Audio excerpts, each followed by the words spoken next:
3 homages.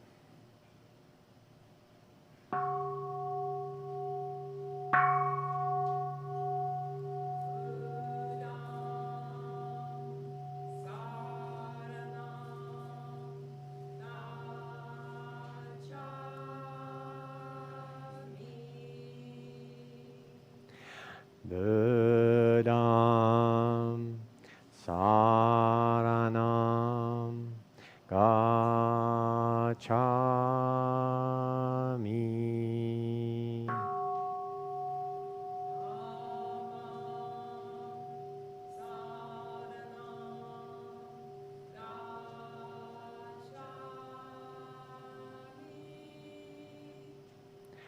Dhammam saranam gacchami.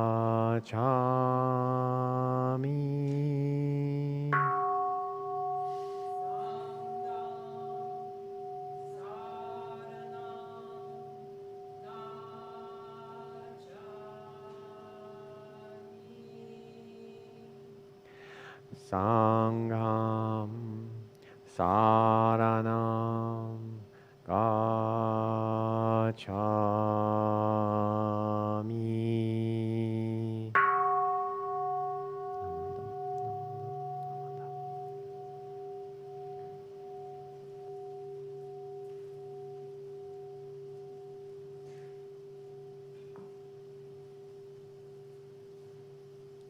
Good morning. Good morning.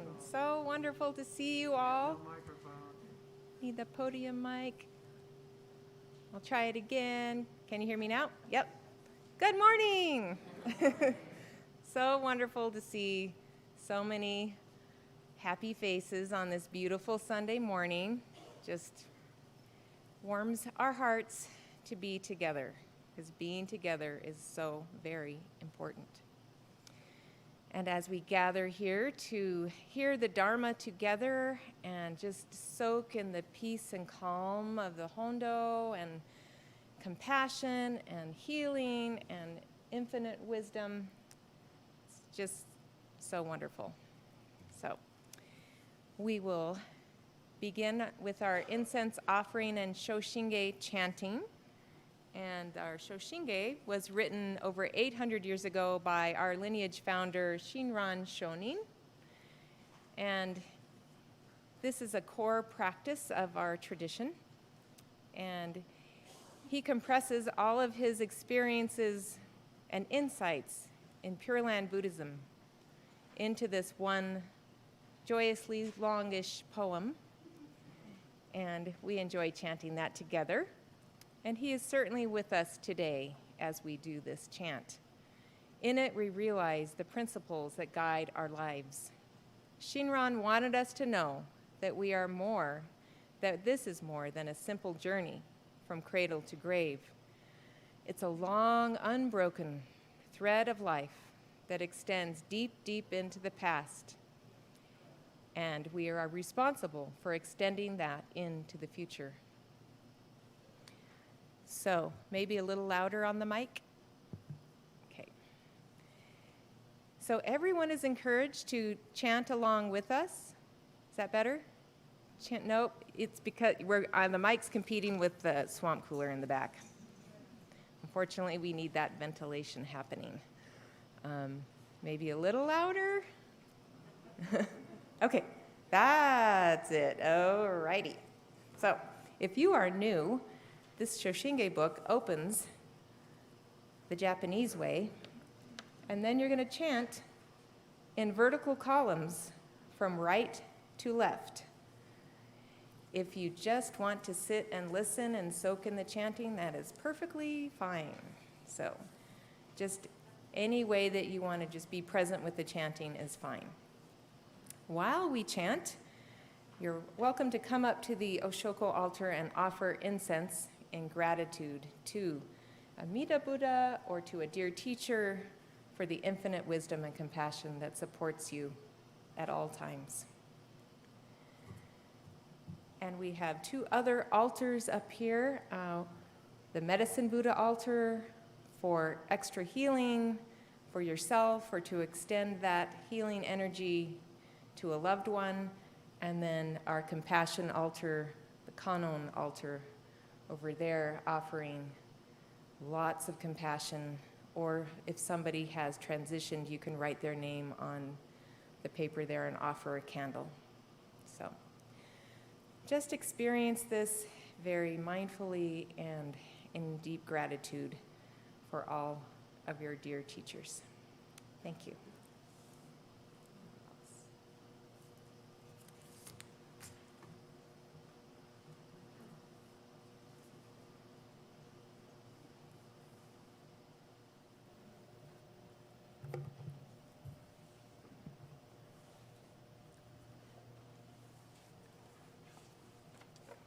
Shoshinge.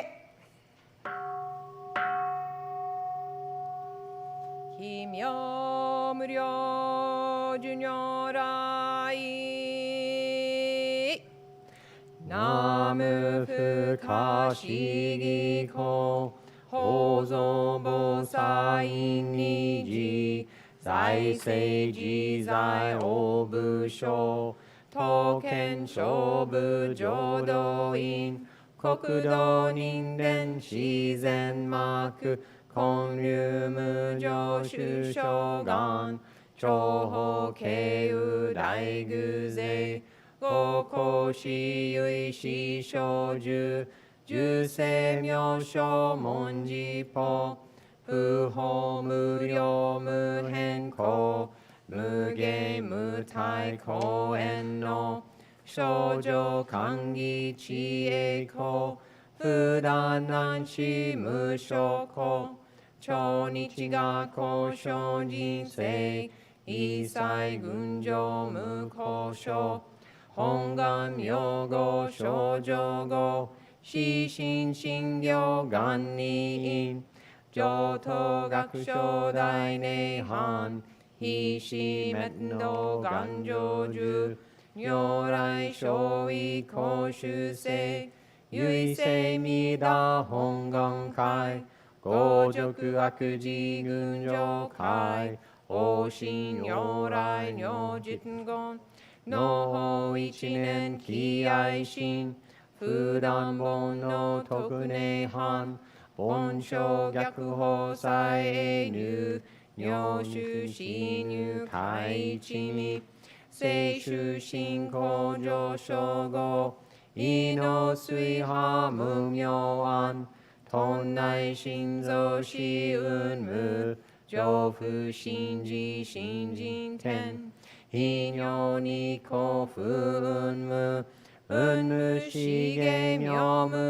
an gyakushin kenkyo daikyo ki soko o choze go akushu isai zen makubon bunin monshin yorai guzegan butengon kodai shogeisha zeini myo fundarike midabu hongan nenbu jakenkyo manakushujo shingyo juji jinni nanshu shina mukashi indo saiten shironge shukajichi ikishi koso kendai shoko seishoi myo nyorai honze oki shaka nyorai ryogasen ishu gomyo nanten jiku ryuju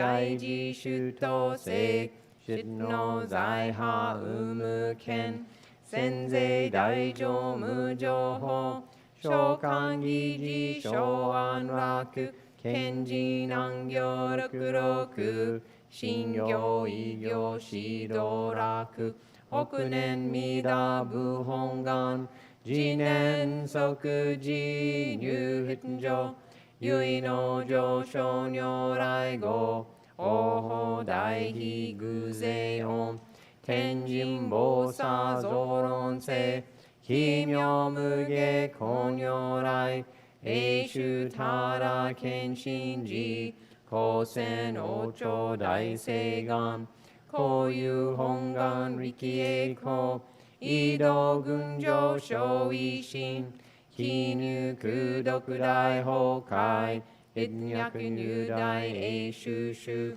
特使連芸造正解即昇進用法昇進有本の人間人図入所自王自王芸本自動乱両天使上皇乱所菩薩来三蔵る始十上教本書専業気楽法天神菩薩論中芸報道因果見世願大言栄光有他力少女死因唯心人惑前本部新人法承知承持即内藩非死無量光明道小雨修上開復系同社継承道南省唯名浄土活ぬ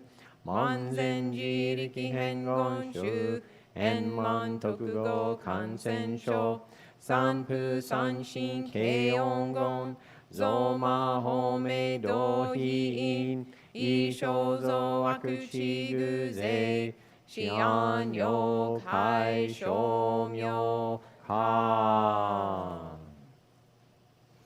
全道独名部所意公愛上三両逆悪公明明語権二年開入本願大智慧行者小樹金剛心狂気一年総合用意大東逆三人即小法小四上楽見心公開一大教変気安養官二祭先祖終身反戦人法慶二道小弁流極十悪人唯勝部我薬剤非正集中煩悩証言水不見大非無見上昇が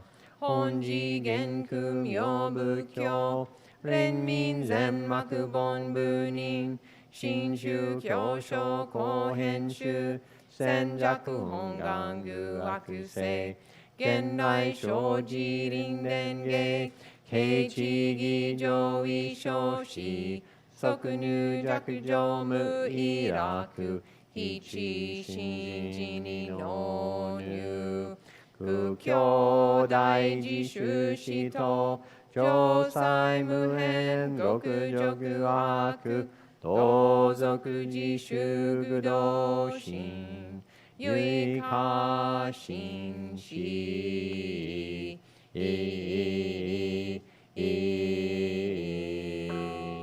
高祖聖ナムアミダア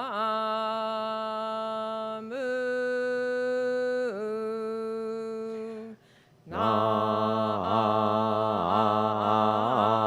ムアミダアムナムアミダアムナムアミダブナムアミダブナムミダジョブのこの方は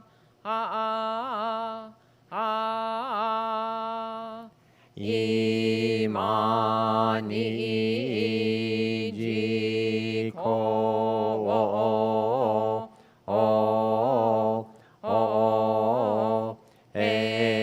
たまえり法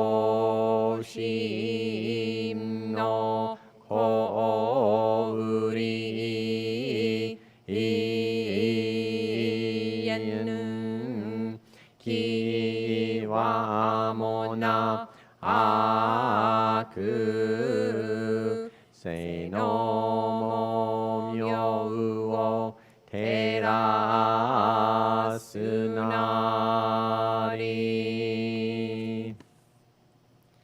ナムアミダハンブナア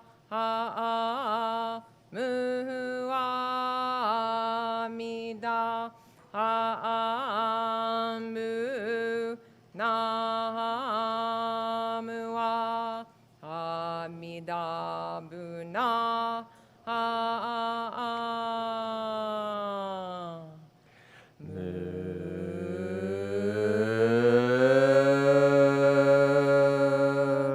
アミダブ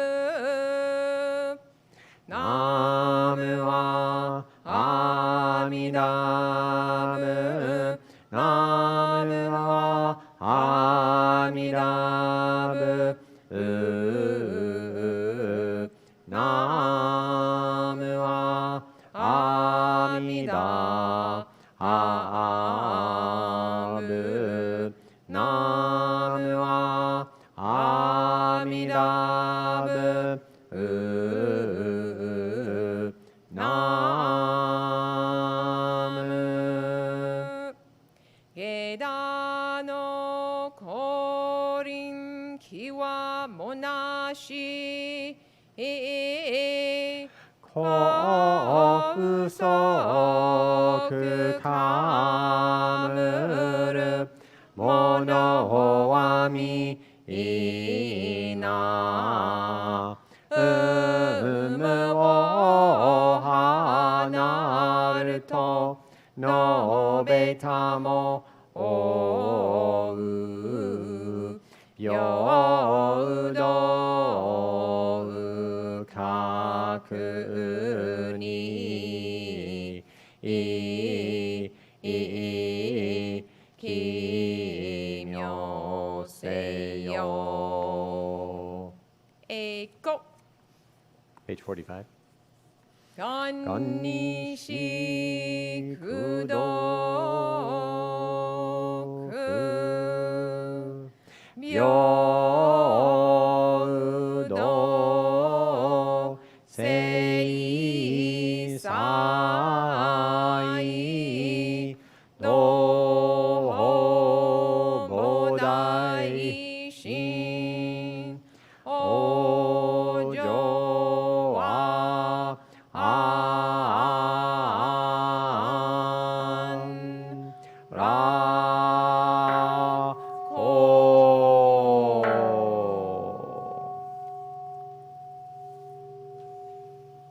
なんまんだぶなまんだぶなまんだぶなまんだぶなまんだぶなまんだぶなまんだぶなまんだぶなまんだぶなまんだぶ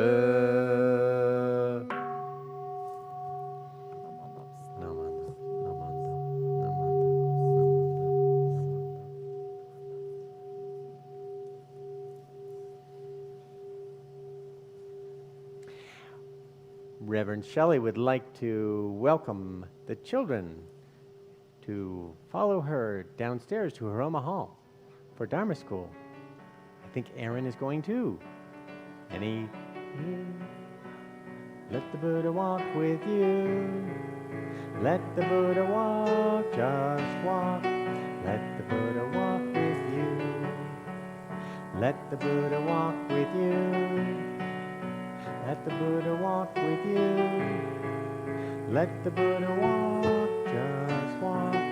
Let the Buddha walk with you. Let the Buddha walk. Let the Buddha walk. Let the Buddha walk with you.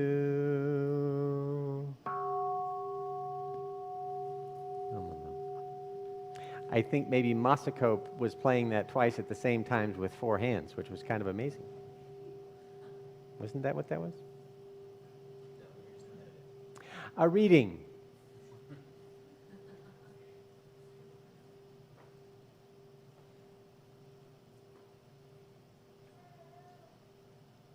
Good morning.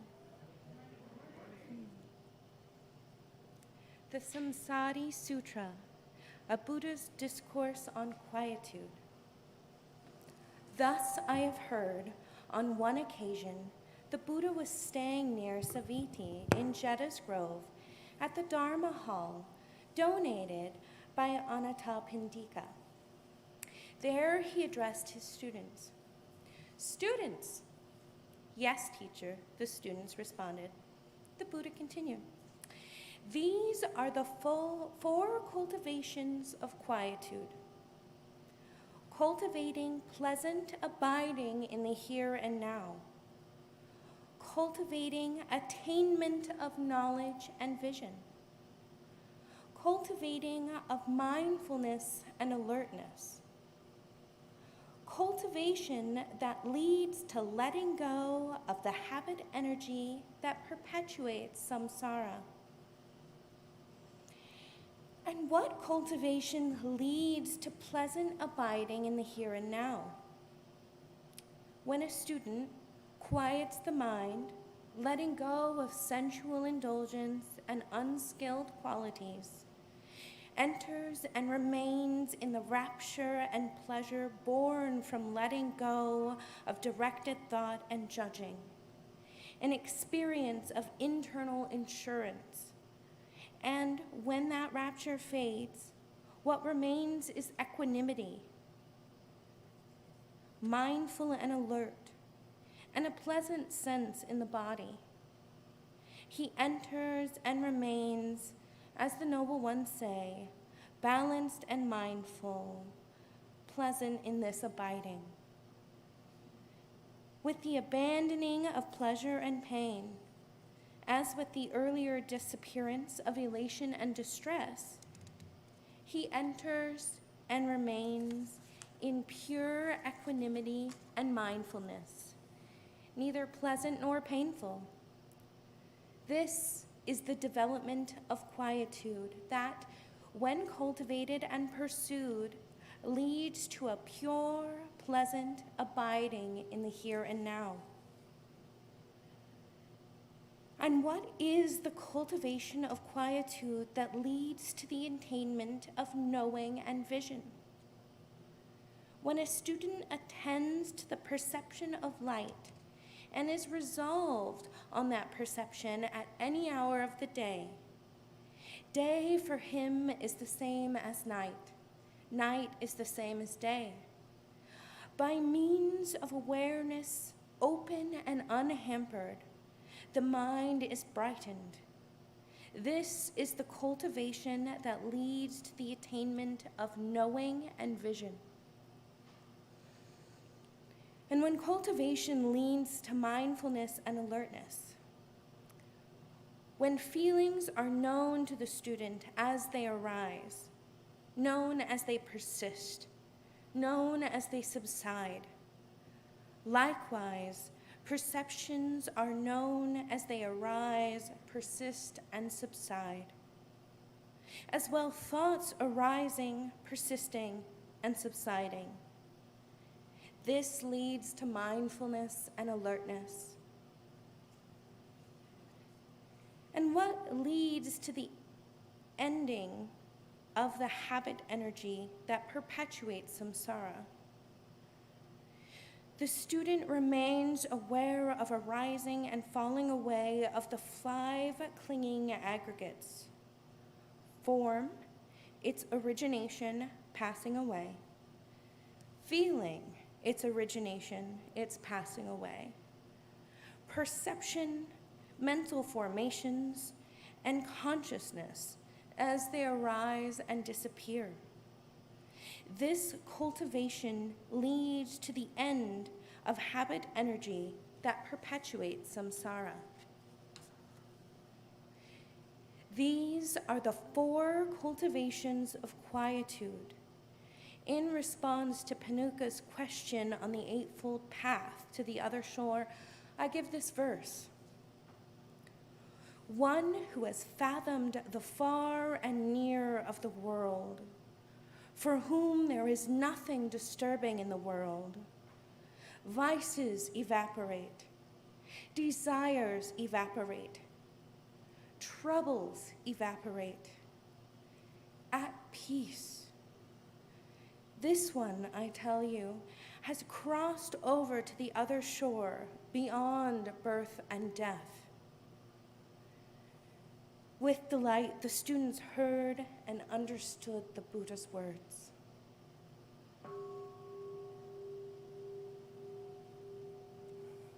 We will now have a few minutes of meditation accompanied by music.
I always want to take great care not to fall over backwards.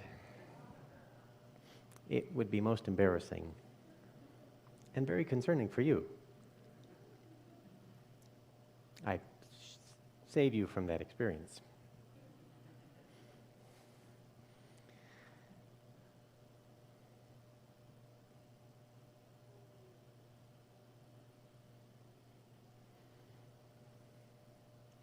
Wasn't that sutra interesting? I found it most pleasant. When I pick a sutra, there's like 84,000 sutras. There aren't actually that many translated into English, which is a blessing.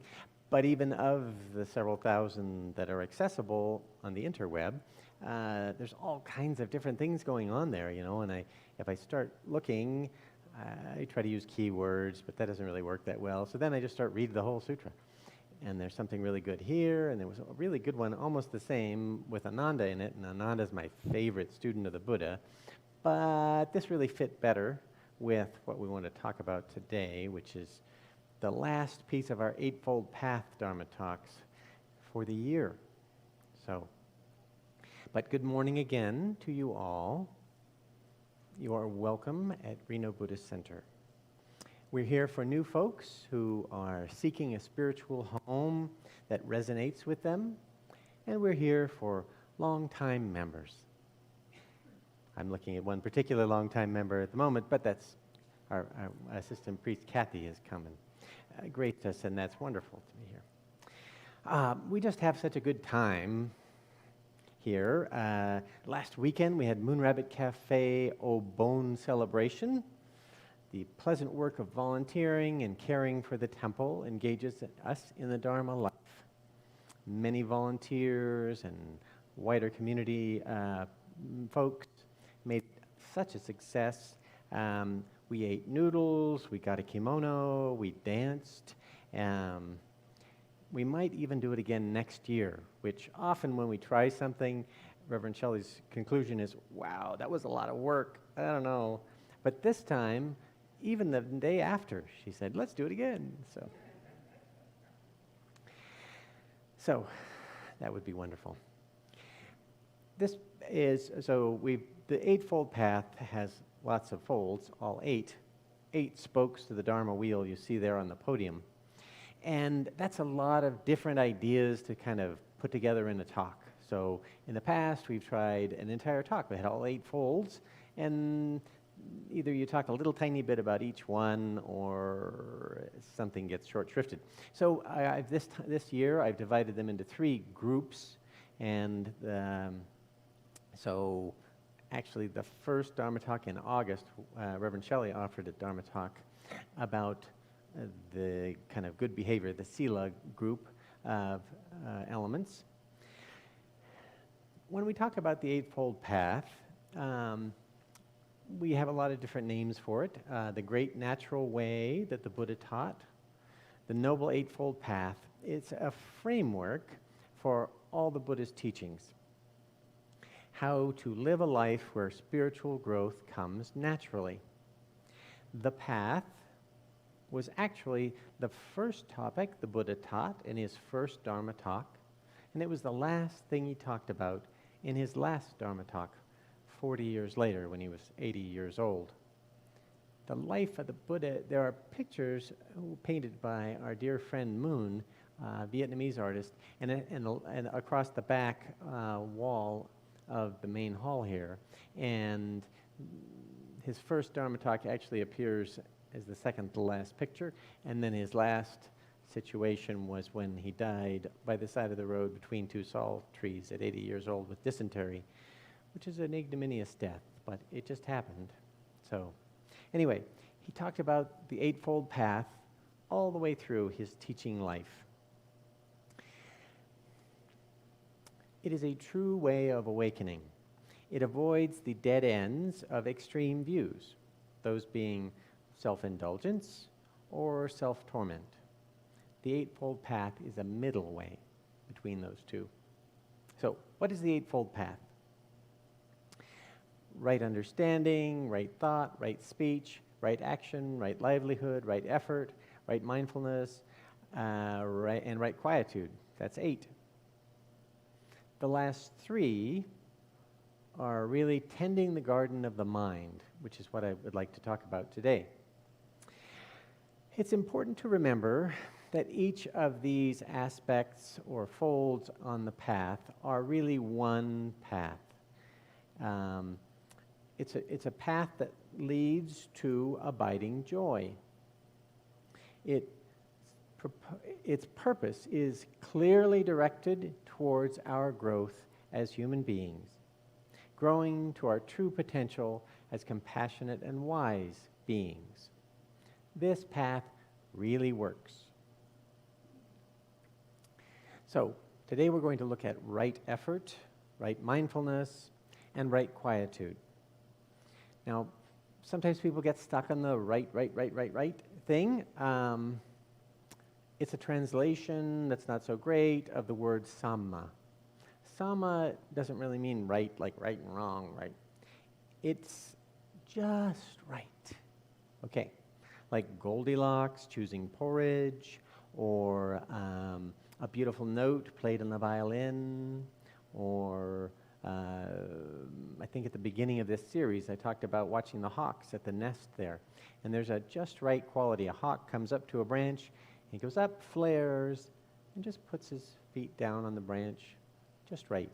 Not too much, not too little. There we go. So that quality is what we want to apply to mindfulness, to effort, and to quietude. Back on August 8th, Reverend Shelley was looking at the virtue group, the good behavior part of the Eightfold Path. So those are actions of body, speech, and mind.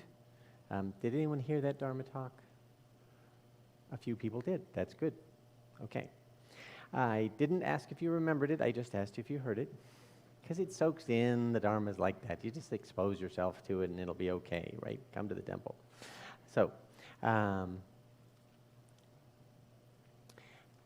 what was important there was that our actions create habit energy that persists. So taking great care of our actions is important and effective. It can change us. And this is also true with today's group on the Eightfold Path, our mental cultivation group. Bhavana is the way it was taught to me. The word was taught to me in Sri Lanka when I studied there.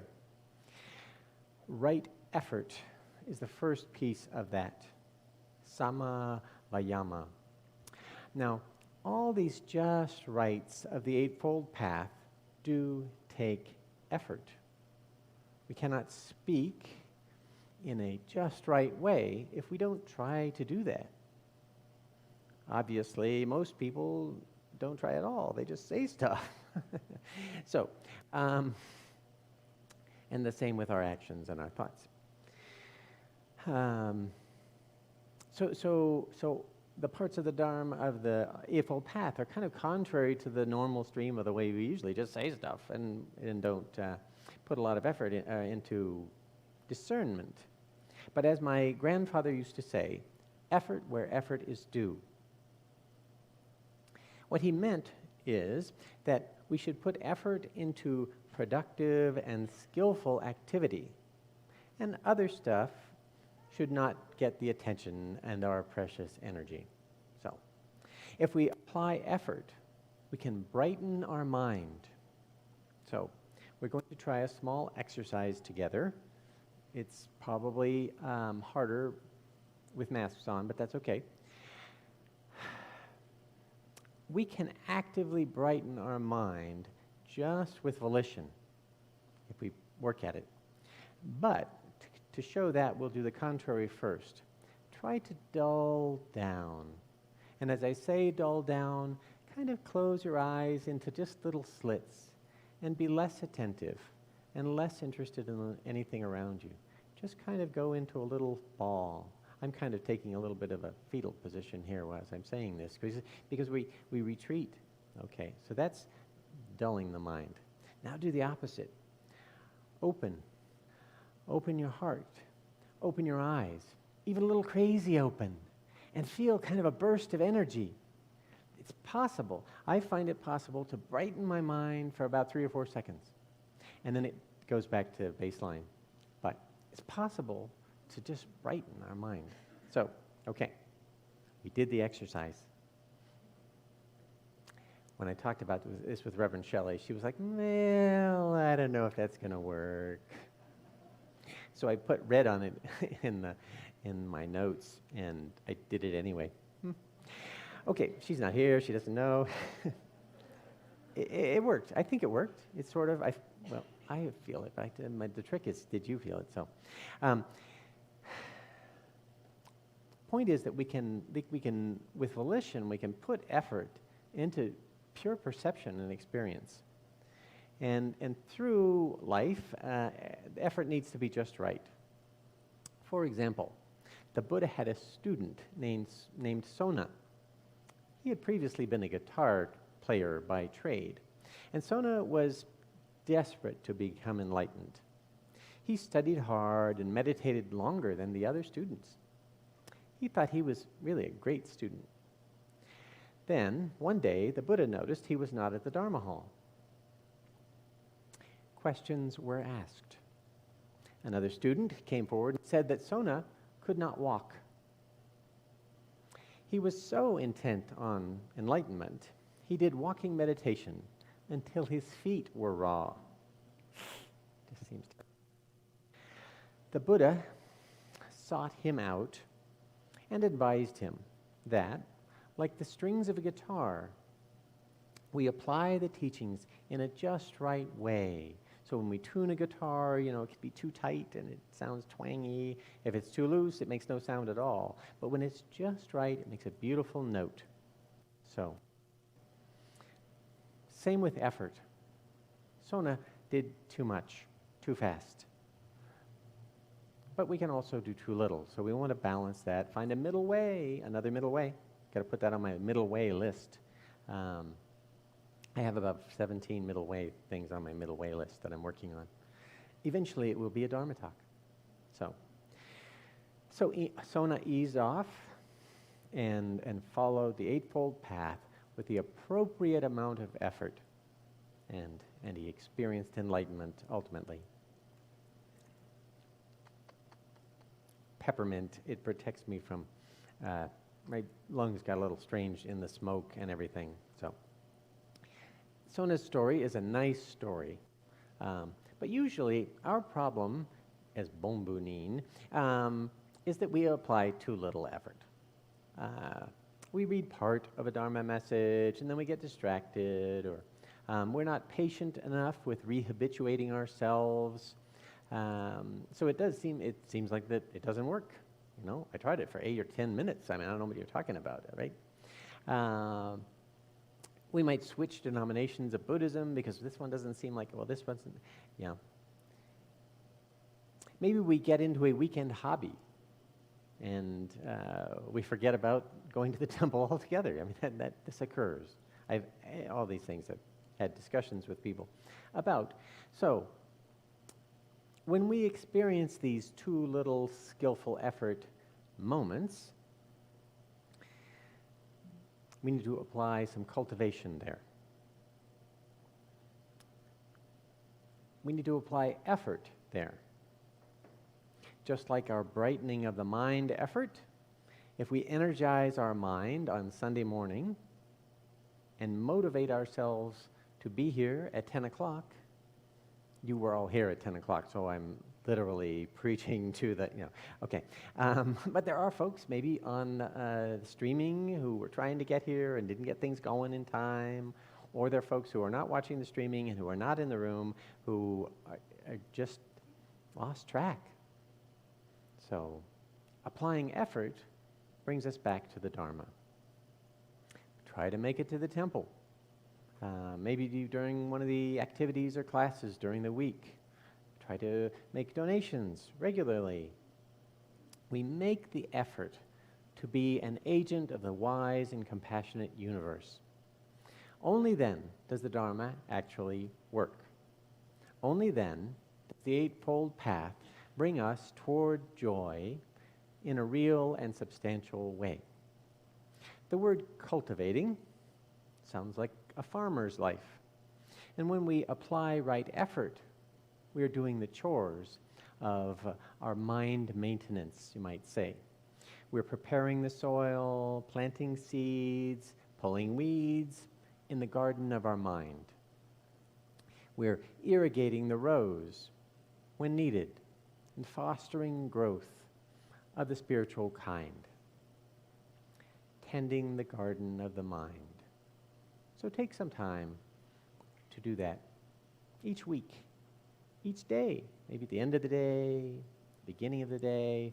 I can kind of see some weeds, just clean them up. It's amazing when you have a garden or a mind, and if you go to the trouble of tending it and plucking weeds and things, just a little bit each day, it grows quite nicely.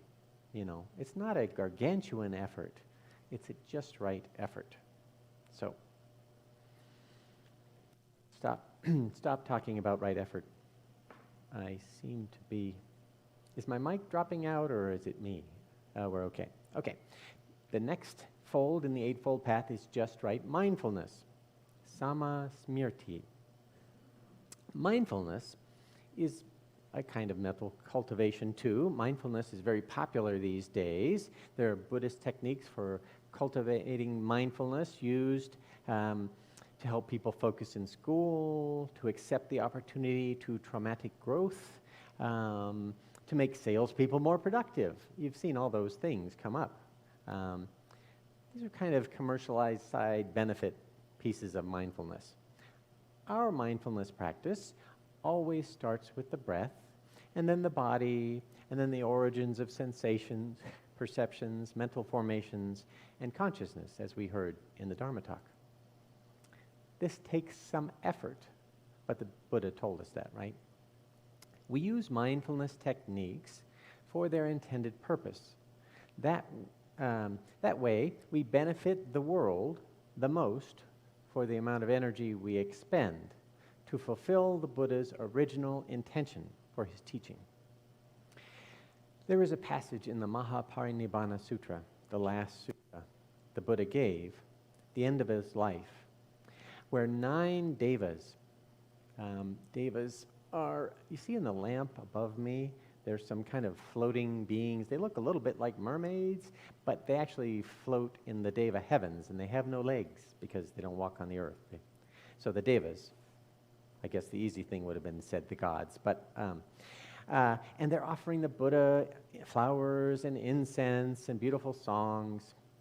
And the Buddha explained to the Sangha gathered there that that is not the best way to pay respect to the Buddha. We pay respect to the Buddha by practicing the Dharma in line with the Dharma. Our purpose is to break the illusion of samsara, to rehabit the way we look at sights, sounds, tactile sensations, and ideas. Break the illusion of separateness, the illusion of our selfhood, and the conceit of I-making. In mindfulness, we look closely at the mind. Like the farmer, kneels down, picks up a handful of soil, kind of roots through it with the thumb, really smells it, you know. Farmers know about soil. Well, we should know that about the fertile soil of our mind. With that lens of insight, we can see some inconsistencies in this construct we call the self, inconsistencies in how samsara works, and that's actually, those are the little hints that it's a delusion.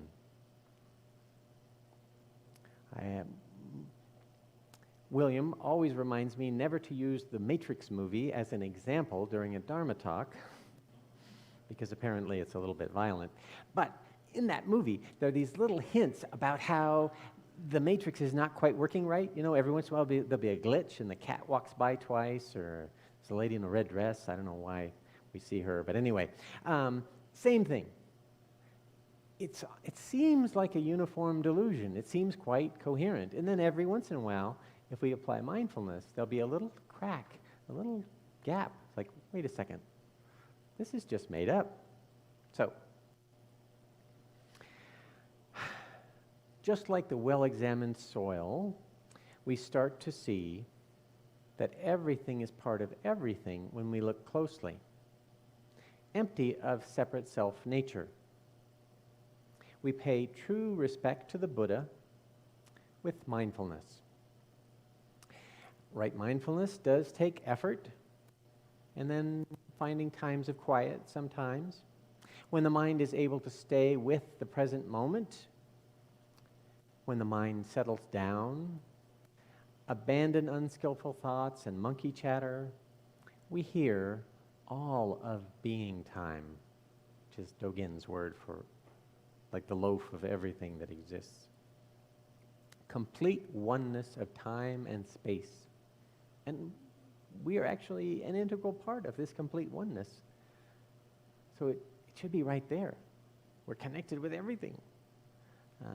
But the self-delusion blocks that. So mindfulness helps us melt that away. If we're mindful enough to abandon our obsession with our own thoughts, the mind can let go of grasping at ideas and set into strong, illuminating states. We grow past looking at ourself all the time, and instead we view with eyes open the transient and insubstantial quality to what we call self. And it mostly melts away. I mean, it's there, but it's not a big deal. And then we really can deeply hear the vastness of this present moment, which is really exciting. This is how cultivating mindfulness helps us truly open to great compassion that surrounds us and holds us every day. Mon Po is deep hearing of the light. In the sutra, knowing and vision happens when we are mindful of the light of wisdom that illuminates the universe. That is Amida Buddha. I'll quote the sutra again. When a student attends to the perception of light and is resolved on that perception at any hour of the day, day for him is the same as night and night the same as day. By means of awareness, open and unhampered, the mind is brightened. So, brightening the mind is mindfulness of the Buddha, the fundamental mindfulness that we seek. The Nembutsu, this scroll here, is a mindfulness practice. Nen, Nembutsu. Nen means mindfulness, being mindful of the wisdom and compassion of the universe, being mindful of Amida Buddha in every moment. To do this, it is helpful to be honest. And this is not the self's forte, being honest. I don't know if you've ever experienced the self throwing you little curveballs and looking at things in strange ways, but it's not really good at being honest. So we need to reinforce and cultivate honesty within ourselves. Following the Eightfold Path, moving toward the end of suffering, we look very honestly at how we're living our life. We make changes in habits that are causing trouble. That is what Shinran Shonin did. He's our lineage founder here. I think Reverend Shelley pointed him out behind me with the white tassels. I hesitate to turn because I'm on this platform and it could go bad very quickly, so I'll just sort of gently gesture to Shinran Shonin without falling off the platform. Okay. He looked deeply into his life and saw how even after all that he had learned and all the sutras he had studied and all the Dharma talks he had listened to, all his arduous practice or just right practice, hopefully, okay, he still could see petty jealousies floating through. He could feel dreams of fame and being important, and we all do. This is what he said about that. Although my eyes, blinded by passions, do not see the brilliant light which embraces me, great compassion never tires, always casting its light on me. Shinran Shonin. So sometimes just seeing our limitations, seeing that blindness that Shinran talks about, is enough. He clearly saw his limitations. And he clearly saw the wonderful gifts of a Buddha. This is how deep hearing of the light works. This is what we talk about, Mompo. The Nembutsu is mindfulness of the Buddha in every moment. And probably not good to say, this is the last fold. It sounds like, this is the last one. Yay, it's the last one. No, I wish there were more folds of the Eightfold Path. Okay, the last fold of the Eightfold Path is right quietude, Samma Samadhi. We heard a lot about this in the sutra. Thank you, Holly. When we find time for more peppermint.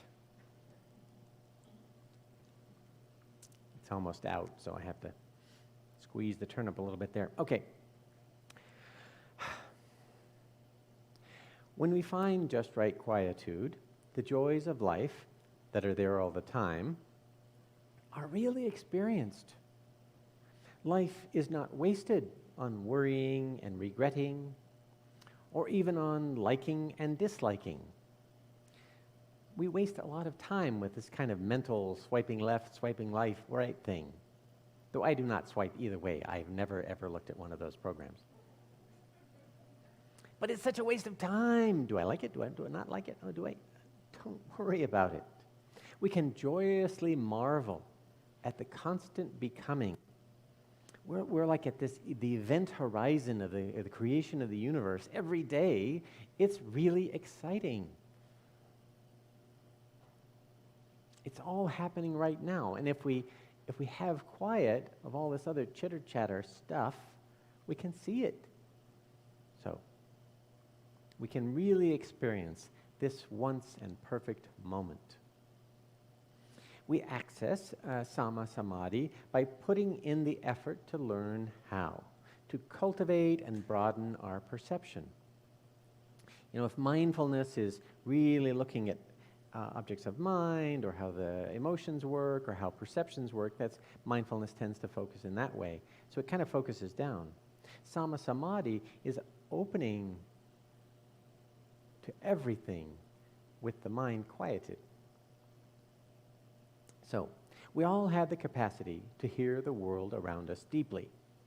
The seed is there, but maybe we haven't done the good work of weeding and watering and fertilizing that's necessary for that seed to bear fruit. The Buddha once said, of all the folds of the Eightfold Path, and the Buddha said limbs of the Eightfold Path, he didn't say folds, but then we got English, and for some weird reason, we call it the folds of the path.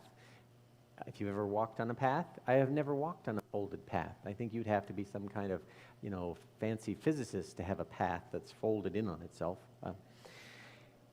Anyway, the Buddha once said that of the limbs of the path, just right quietude is the main one. And the others are accessories. They help you get there. Right quietude is the one we work at the most, to get the mind to open patiently and presently.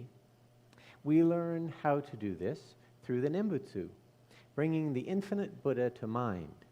We can always broaden that view. We also cultivate a sense of value that reminds us why Dharma practice is really important.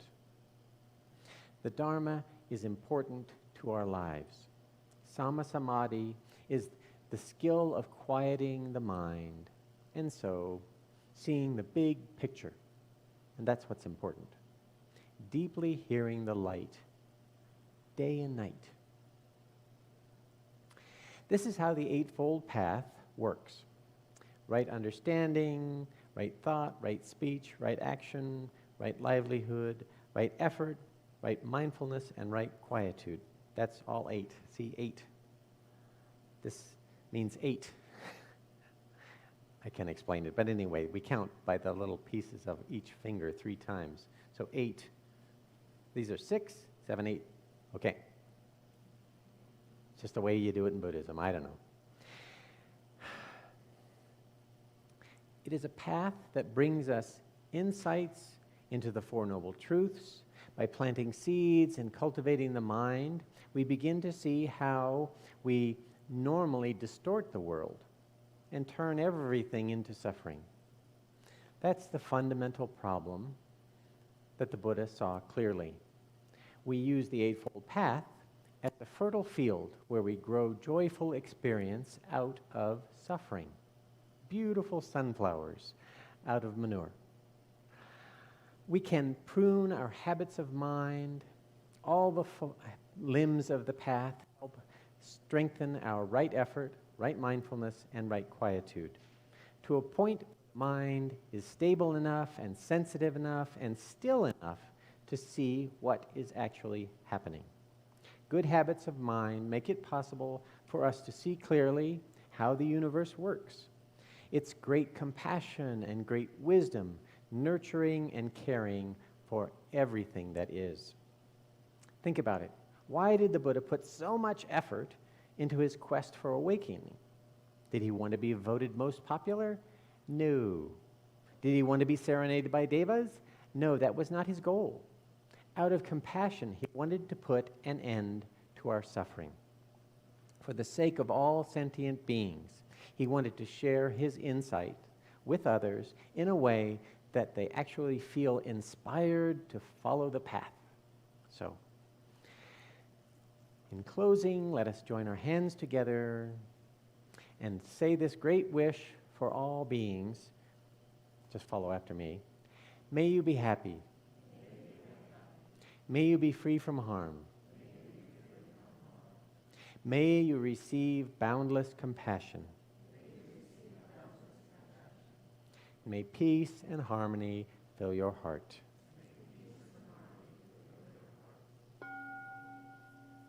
Namanda. Namo Amida Butsu. Namo Amida Butsu. Namo Amida Butsu.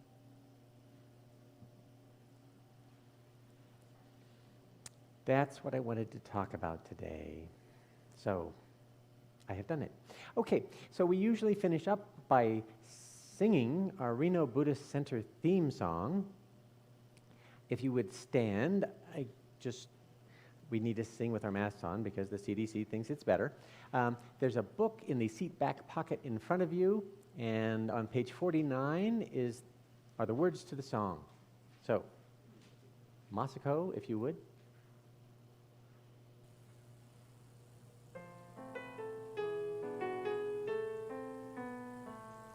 Away, away, come away with me.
Seated just for one moment, I will read the announcements.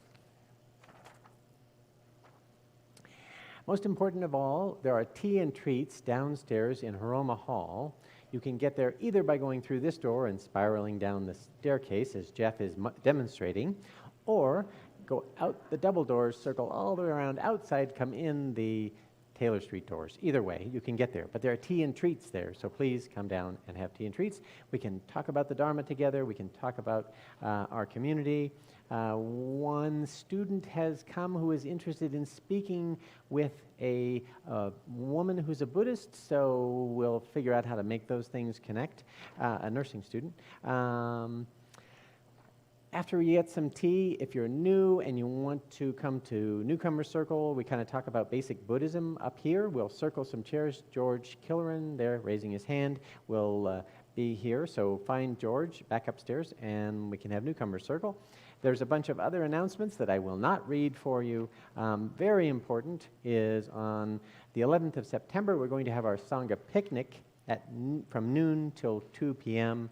here at RBC on the front lawn. We're just going to set up and have a picnic out there. So put that on your calendar for the 11th of the month.